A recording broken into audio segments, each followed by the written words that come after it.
Estamos en una voz del cielo y recordamos que Jesús lloró sobre Jerusalén. Él quería atraer a la gente hacia sí, pero la gente no quería venir. Él quería darle vida eterna, pero la gente quería permanecer en sus pecados. ¿Usted quiere permanecer en sus pecados y pasar la eternidad en el infierno? ¿O quiere acercarse a Jesús para que Jesús lo limpie de todo pecado? Cuando uno ve que la gente está cautiva por las cadenas del pecado y los engaños del diablo, la compasión de Dios surge del interior nuestro y quebranta nuestro corazón. Porque uno sabe que Jesús quiere darle vida eterna y quiere liberarlos. Debemos extender a otros la compasión que Jesús ha tenido para con nosotros. Así como nos liberó a nosotros, Él quiere que nosotros liberemos a otros. Él rompió nuestras ataduras, nuestras cadenas, y puede romper las ataduras y las cadenas de los demás. Tenemos que extender a otros la misma misericordia que Él nos extendió. Tenemos que extender a otros el mismo perdón que Él nos extendió. Nunca nos volvamos religiosos de ritos nomás. Nunca despreciemos a la gente, no menospreciemos a la gente. Toda persona es amada por Dios. Recuerde que Jesús dijo, por cuanto si le damos un vaso de agua fría a una persona, aunque sea, no perderemos la recompensa. Y Jesús está en esa persona. Jesús está allí. Recuerdo la anécdota de San Martín, no San Martín nuestro prócer, sino un hombre de Inglaterra, que era general, que llevaba todo en invierno una capa y un uniforme, iba a caballo y había un hombre muriéndose de frío ahí por Diosero en la nieve, y él se sacó su capa y lo cubrió y le dio vida. A la noche sueña y ve a Jesús con la capa de él puesta. Jesús estaba en ese prójimo. Por cuanto lo hiciste a uno de estos mis hermanos más pequeños, dice Jesús, a mí lo hicisteis. Tenemos que cambiar la mentalidad, tenemos que pedir la compasión de Jesús, tenemos que expresar a Jesús que vive en nosotros, aquellos que somos verdaderos cristianos. Jesús da vida eterna, Jesús perdona pecados, Jesús sabe exactamente cómo se sienten las personas y lo que les pasa, y está dispuesto a hacer algo al respecto aquí y ahora, porque Él ha resucitado y vive y está al lado suyo en este mismo momento. No está desamparado, como decimos en el comienzo del programa. Dice la palabra de Dios en Hebreos 4:15, dice, no tenemos un sumo sacerdote que no pueda compadecerse de nuestras debilidades, sino uno que fue tentado en todo, según nuestra semejanza, pero jamás pecó. Él venció el pecado. Él era verdadero hombre y fue tentado en todo igual que nosotros, pero Él nunca pecó. Y entonces no hay nada que le pase a usted que Jesús desconozca. Jesús sabe absolutamente todo lo que le pasa a usted. Y por eso le comprende, porque Él vivió aquí en la tierra.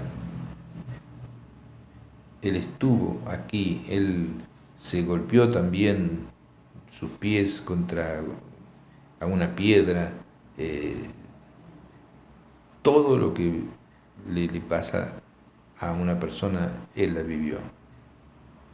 Y lo vivió más difícil porque Él no quería participar de actos pecaminosos y habrá sido burlado, habrá sido despreciado por compañeros, habrá sufrido muchísimo. No habla la Biblia casi nada hasta que cumplió 30 años y comenzó su ministerio. Si usted ha tenido una situación, si está en una situación, en un problema, y piensa que es el único que está en ese problema, o que en el mundo a veces pues, sucede, ¿no? Uno piensa, uy, es el único, que yo soy el único que me pasa esto. Sepa que Jesús lo vivió también. Vivió las burlas de sus compañeros, vivió las burlas de las personas. Hay miles y miles de personas que enfrentan las mismas situaciones que usted sufre cada día. ¿Y quién lo sabe mejor que Jesús? Jesús es el que sabe todas las cosas. En Hebreos 4, 15, 16 dice eso: no tenemos un sumo sacerdote que no pueda compadecerse de nuestras debilidades, sino uno que fue tentado en todo según nuestra semejanza, pero sin pecado. Acerquémonos entonces a Él. Acerquémonos confiadamente al trono de su gracia para alcanzar la misericordia y hallar gracia para el oportuno socorro. Acerquémonos a Jesús. Acerquémonos. Pidámosle perdón por nuestros pecados. Hable con Jesús. Póngase de rodillas en su pieza o en donde está y dígale: Jesús, ayúdame. Quizás tenga un hijo en las drogas, quizás tenga... ¿Quién no tiene problemas? Todos necesitamos la actuación de Jesús, que tiene todo el poder del universo y es el que más compasión tiene, y Él quiere librarle de ese problema. Él sufrió y llevó la maldición de usted y de mí. Él conoce el peso del pecado y de la condenación en los cuales estuvo allí en la cruz, llevándola. La Biblia dice que sudó grandes gotas de sangre cuando batallaba contra el pecado.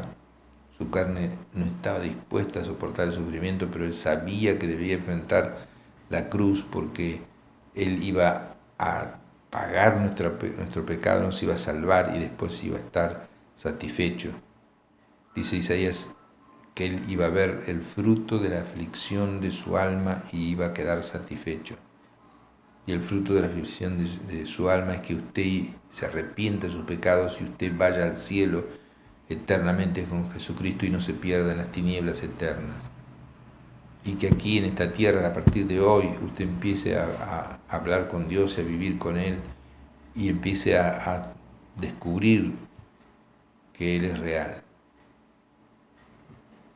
Jesús tuvo que luchar contra la tentación de no seguir adelante, pero dice la palabra de Dios que puso su rostro como un pedernal y dijo: voy a ir a la cruz y voy a morir por aquellos que amo. Para eso vine. Esta es mi hora, dice Jesús.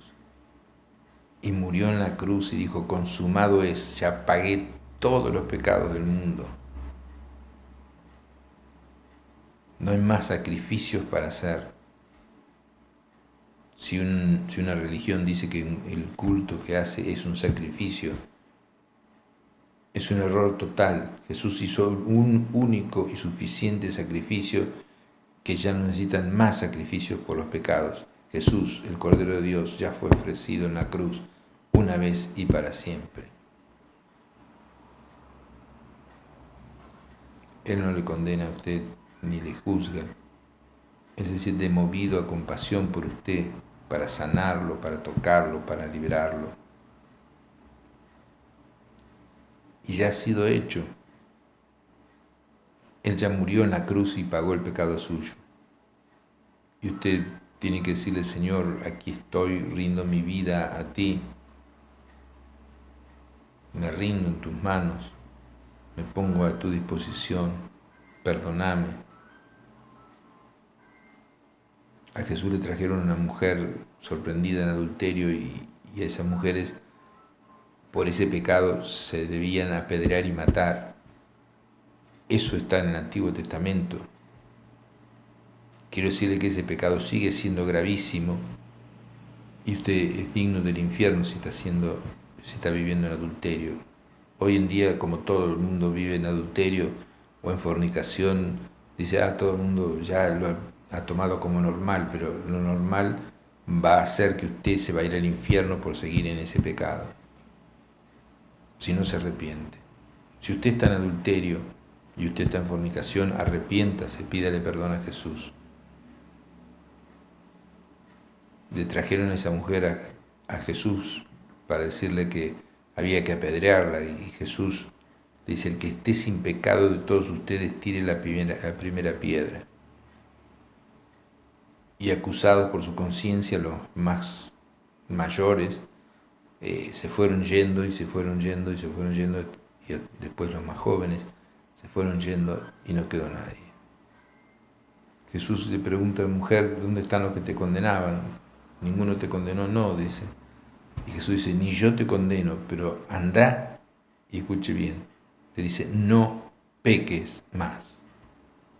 Y ahí termina el relato.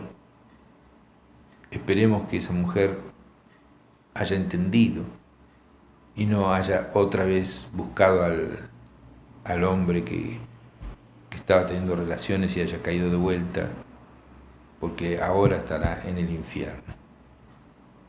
Queremos ser optimistas y pensar que al ver que Jesús la salvó, que no la condenó, que le perdonó, tomó la decisión de apartarse definitivamente del adulterio y del pecado, y ahora está en el cielo. Recuerden que eso fue hace muchos años, en la época de Jesús. Esa mujer está o en el cielo o en el infierno. Si se arrepintió del adulterio que cometió, está en el cielo. Si siguió adulterando, está en el infierno. Desde esa época, eternamente, va a estar en el cielo o en el infierno. Tengo que decírselo. Pero en la televisión, predicador, uno tiene la mujer del otro, hasta las películas terminan poniéndose de novio, hasta las películas más inocentes, y se van a acostar a un hotel. Sí, si se mueren se van al infierno. Y es así, porque es un pecado de muerte. Entonces Jesús está dispuesto a perdonar, pero uno tiene que pedir perdón. Dice la palabra de Dios que si decimos que no tenemos pecado, somos mentirosos. Pero si pedimos perdón, Él es fiel y justo para perdonar nuestros pecados y limpiarnos de toda maldad. Le voy a leer lo que dice 1 de Juan, capítulo 1, versículo 8. Si decimos que no tenemos pecado, nos engañamos a nosotros mismos y la verdad no está en nosotros. Pero si confesamos a Dios nuestros pecados, Él es fiel y justo para perdonar nuestros pecados y limpiarnos de toda maldad. Si decimos que no hemos pecado, le hacemos a Él mentiroso y su palabra no está en nosotros. Hijitos, dice el apóstol Juan, palabra de Dios, les escribo estas cosas para que no pequen, y si alguno hubiere pecado, tenemos un abogado defensor, no alguien que nos condena, no un fiscal. El abogado defensor se llama Jesucristo. Tenemos un abogado para con el Padre, a Jesucristo el justo, y Él es el que cubre nuestros pecados, y no solamente los nuestros, sino los de todo el mundo. Él pagó en la cruz el pecado de todos nosotros, para que todo aquel que en Él cree no se pierda, sino que tenga vida eterna. Porque no envió Dios a su Hijo al mundo para condenar al mundo, sino para que el mundo sea salvo por Él. La misericordia de Dios es grande. Te está diciendo: arrepentite de tus pecados y vas a vivir en bendición.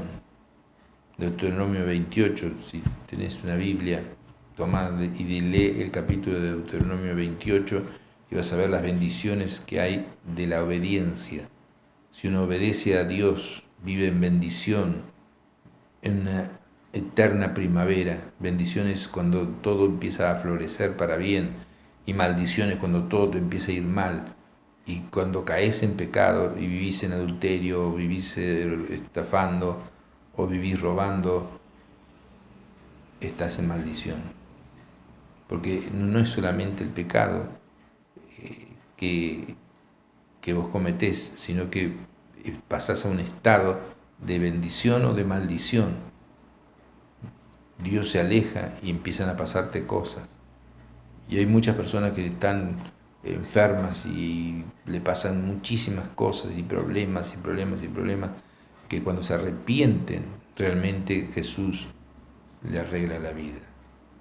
Jesús es el camino, es la verdad y la vida, y nadie va a Dios sino a través de Jesús. Eso tenés que saberlo. Si Jesús te dijera algo ahora, diría: díganle al mundo que los amo y que no estoy en contra de ellos. Jesús quiere decirle a usted que lo ama. Él no está en contra suya, Él está a favor. Dios está a favor suyo, lo ama, quiere que esté en el cielo por toda la eternidad, no que vaya a sufrir el infierno y que pase esta vida como un infierno. Estaba escuchando la conversación de mi señora con una señora de Buenos Aires, creo, y decía: fui a la casa de mis parientes y es un infierno. Cómo se pelean el matrimonio, los hijos, todos se pelean, viene re mal. ¿Por qué? Porque no hay perdón, no hay compasión, no está Jesús ahí. Pero esas personas tienen que escuchar el mensaje de Jesús y tienen que alguien decirle: tenés que arrepentirte, tenés que perdonar a tu padre, tenés que perdonar a tu madre, tenés que arrepentirte de esos pecados. Y entonces cuando la persona se arrepiente y recibe a Cristo en su corazón, recibe una vida eterna y recibe el Espíritu Santo que le da poder para vencer toda tendencia al mal, toda tendencia al pecado, toda reacción. Si antes uno reaccionaba mal, Dios ahora que habita en usted le hace cambiar la vida, le hace tomar otra actitud, le pone compasión, empieza a tener el carácter de Jesús. Jesús tiene que entrar en usted tiene que invitarlo a que entre, y entonces Jesús entra literalmente, entra el Espíritu Santo, y entonces usted empieza a ser más y más como Jesús. Aparte de tener la salvación, la vida eterna y el poder del Espíritu Santo para sanar a los enfermos, echar fuera demonios y hacer milagros. ¿Qué le parece? ¿Escuchó esto alguna vez? Vamos a hacer una oración de entrega porque queda poco tiempo para que usted pueda entregar la vida a Jesús. Dígale así al Señor: Señor Jesús, repita conmigo por favor: Señor Jesús, yo te pido que me perdones de todos mis pecados. Creo que en la cruz llevaste mi culpa y mi castigo. Señor, tomo la decisión de invitarte a que entres en mi vida. Entra en mi corazón. Te recibo como mi Señor y como mi Salvador. Te doy gracias, Jesucristo. Te doy gracias porque me has perdonado, porque ahora soy un hijo tuyo, porque me has trasladado del reino de las tinieblas al reino de la luz, y porque ahora tengo el poder de Dios para ser transformado. Ya no estoy bajo el poder de mi carne pecaminosa, sino estoy bajo la ley del Espíritu Santo, el Espíritu que da vida. Gracias, Señor, porque ahora soy verdaderamente un hijo de Dios. Usted va a ver que ahora va a cambiar, usted va a ver que va a tener poder sobre el pecado, va a tener poder sobre el enojo, sobre la ira, sobre el odio. Usted va a ser una nueva persona, así dice la palabra de Dios: si alguno está en Cristo, es una nueva criatura, las cosas viejas pasaron y aquí todas son hechas nuevas, y todo esto proviene de Dios. Le mando un abrazo. Puede ver en mi página web este video que se está filmando, Gustavo Adolfo Isbert con T Perlender, o si no en y la Iglesia Cristo Rey Miramar. Iglesia Cristo Rey Miramar, ahí puede volver a escuchar este mensaje. Le mando un abrazo y Dios le bendiga mucho.